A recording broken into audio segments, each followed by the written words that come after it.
كنت فين يا إيش؟ ليه ياما بتوعدي شادية بحاجة مش هتحصل؟ هي مين دي اللي مش هتشوف وشنا تاني؟ ده أنا ورحمة ستي نخليها تزهق من كتر ما هتشوف وشي. هخليها تحفظ تقاطيعه. كنت فين يا إيش؟ كنت برقص في فرح فيه رجب الجريتلي. ليه؟ ليه عملتي كده؟ عشان اتظلمت ياما، عشان انضحك عليا، عشان أول مرة في حياتي أحس إني عبيطة، عشان اتسرقت بمزاجي، اتقلبت أنا حابة ومقبلة، وكمان رحت نمت في حضن الحرامي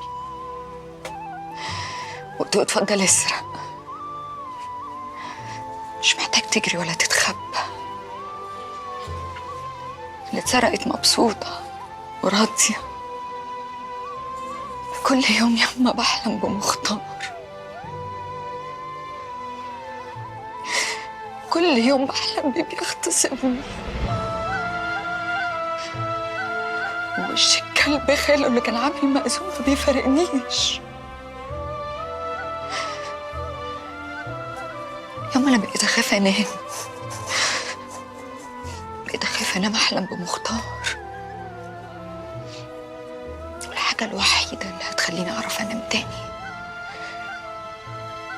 نجيب حقي وحقك، اتنين في واحد.